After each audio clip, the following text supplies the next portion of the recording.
S Verma some mechanical properties of matter का numerical second. A vertical metal cylinder of radius 2 cm and length 2 meter is fixed at the lower end and a load of 100 kg is put on it. Find. तो यहाँ पे भी ए और B part करने हैं. ए part में हमें find करना है द स्ट्रेस, बी पार्ट में फाइंड करना है स्ट्रेन और सी पार्ट भी है उसमें फाइंड करना है कंप्रेशन ऑफ द सिलेंडर. और हमें दिया हुआ है Young's modulus of the metal is 2 × 10⁻11 newton per metre square. तो ए पार्ट में हमें एक वायर दी थी, वहां पे लोड लगाया था और वहां पे हमने स्ट्रेस स्ट्रेन इलॉन्गेशन फाइंड किया. अब यहाँ पे भी एक मेटल का सिलेंडर दिया हुआ है, इसका लोअर एंड फिक्स्ड है और ऊपर का जो एंड होगा वहां पे एक लोड लगा दिया है और वो लोड होगा 100 kg का, वहां पे रख दिया है. अब इस वेट के कारण ये जो सिलेंडर है थोड़ा सा नीचे दब जाएगा, मतलब वो कंप्रेस होगा. वो कितना कंप्रेस होगा ये हमें फाइंड करना है. जैसे न्यूमेरिकल फर्स्ट में इलोंगेशन फाइंड किया था, यहाँ पे वो कंप्रेशन आ रहा है, मतलब चेंज इन डायमेंशन वहां पे थी लेकिन वो लेंथ बढ़ रही थी. यहाँ पे चेंज इन डायमेंशन ही है लेकिन यहाँ पे वो लेंथ कम हो रही है, कंप्रेशन होगा. और बाकी स्ट्रेस और स्ट्रेन भी फाइंड करने थे जो न्यूमेरिकल 1 में भी फाइंड किए थे. वहां पे हमें जो गिवन डेटा था वो लेंथ ओरिजिनल लेंथ थी, तो यहाँ पे भी ओरिजिनल लेंथ 2 मीटर दी हुई है और इस सिलेंडर का रेडियस दी हुई, वहां पे क्रॉस सेक्शनल एरिया दिया था और सेम यंग्स मॉडुलस दिया हुआ है y = 2 × 10⁻11 newton per metre square. वहां पे वही था, मतलब जो मटेरियल था वही सेम था और वहां पे स्टील वायर दी थी, मतलब ये रॉड भी स्टील का ही होगा. यहाँ पे दिया नहीं है लेकिन इस यंग्स मॉडुलस से हमें पता चल रहा है. अब स्ट्रेस फाइंड करना है. तो स्ट्रेस क्या होता है ये हमने लास्ट न्यूमेरिकल में देखा है कि स्ट्रेस होता है जो हमने फोर्स अप्लाई करेंगे और जिस एरिया पर वो डिस्ट्रीब्यूट होगा वो फोर्स पर यूनिट एरिया, ये होगा ये स्ट्रेस.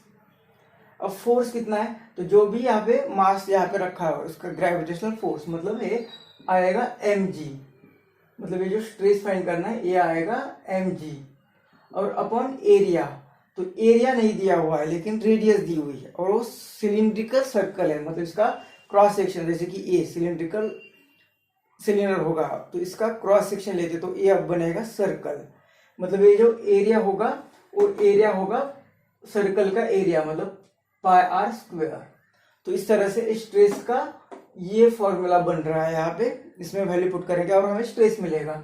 तो ये स्ट्रेस = m, मास कितना दिया हुआ 100 kg, तो ये 100 × g की वैल्यू 10 डिवाइड बाय पाई और r², r रेडियस दी हुई 2 सेंटीमीटर, इसका मीटर में करना है तो 2 × 10⁻².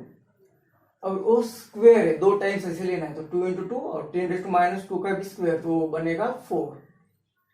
अब यहाँ से पाई मतलब 3.14 से हमें डिवाइड करना पड़ेगा जो कि थोड़ा सा मुश्किल होगा, तो हम क्या करेंगे ऊपर नीचे पाई से मल्टीप्लाई करेंगे. तो इसके कारण क्या होगा कि ये जो स्ट्रेस है ये पाई × पाई ये बनेगा अप्रोक्स 10 और इस 10 और ये 10 कैंसिल होगा. तो यहाँ पे ऊपर है 100, ऊपर 100, ये -4 भी ऊपर चला जाएगा तो वो होगा +4 और ये पाई की वैल्यू 3.14 और डिवाइडेड बाय 4, 2 × 2 4, ये 4 अगर इसे डिवाइड करेंगे तो ये आएगा स्ट्रेस = 4 ने से डिवाइड किया तो ये 0.4 7 28, 31 से 28 चले गए तो ये 3 है और ये ऊपर से 34, तो ये 4 8 32, फिर से 2 रहे और 4 5 20 और ये 4 और ये 2 मतलब 10⁻6, ये आएगा इतना Newton per metre square, Newton per metre square.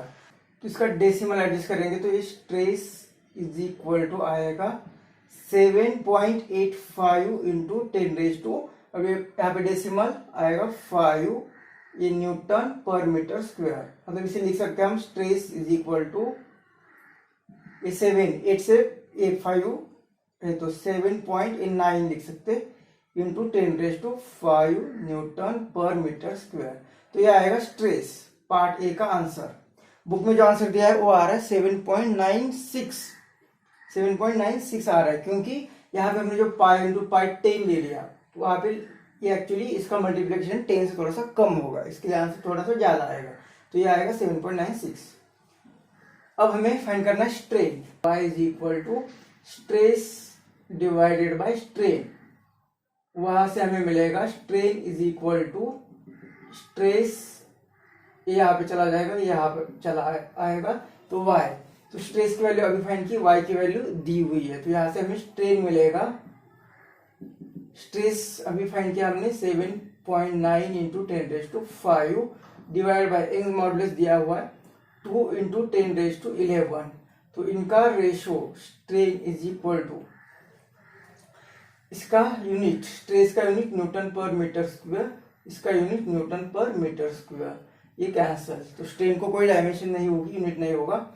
2 से डिवाइड करेगा तो 2 3 ज़ा 6, यहाँ पे 1 रहा, तो डेसिमल 19, 2 9 ज़ा 18, 1 और 5 ज़ा इंटू 10⁻², यहाँ पे 5, ये चला जाएगा ऊपर, तो -11, -11 मतलब ये 5 और ये 6 आएगा, 10⁻⁻6, और इसे कोई डायमेंशन नहीं होगी। अब थर्ड फाइंड करना है कंप्रेशन। ये बी पार्ट, और ये बुक में इसे लिखा है स्ट्रेन इज इक्वल टू, इसे लिखा है 4 इंटू 10⁻⁻6।